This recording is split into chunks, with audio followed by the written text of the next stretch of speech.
Lord, thank you so much for this small store. Dahil dito, natuto akong mag-savings at yung hindi ako mahilig na bumili ng mga gamit. At ang importante sa akin kahit papano may income ako at nakakaipon pa konti-konti. Uy, hindi pa ako nakapag-ribbon na. At saka ayaw ko na mag-ribbon sa buhok ko.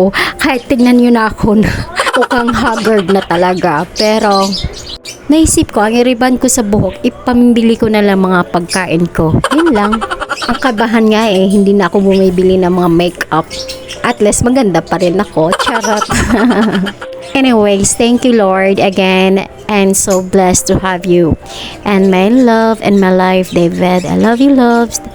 I love you so much with all my heart. That's all. Thank you for watching. Bye. Lord, salamat po. Salamat sa mga pagkakataon na di mo sinagot yung prayer ko kasi hindi pa pala ako ready. Salamat sa mga pagkakataon na hindi mo binigay yung gusto ko dahil may ibibigay ka pala na mas maganda para sa akin. At salamat sa mga oras na yung hinihiling ko, hindi mo muna binigay kasi tinuturuan mo ko na mas magtiwala pa sa'yo. At salamat sa mga oras na akala ko hindi mo ko naririnig, pero never mo kong iniwan at andyan ka lagi sa buhay ko. Lord, palakasin mo pa ako at turuan mo pa ako na mas magtiwala. At hindi ako magdududa kasi ilang beses ko nang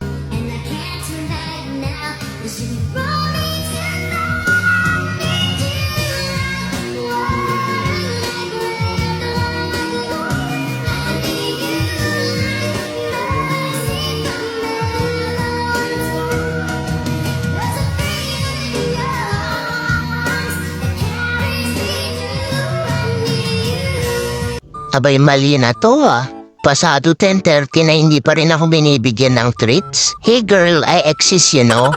Mami, pansinin mo naman ako.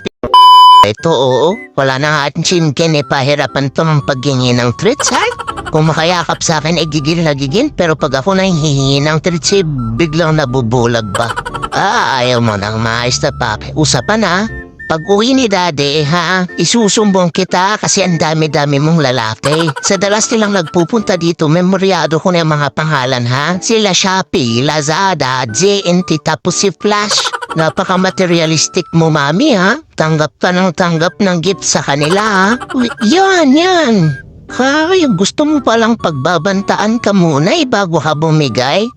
Alam ko na panakot sa'yo next time, ha? Sige, sikreto lang natin na may mga naghahatid sa'yo ng gifts dito. Bango-bango talaga nung dessert. Sige, bati na ulit tayo. Thank you, mami. Uy, pala yung tawagan niyo pala ng mga lalaki mo, delivery.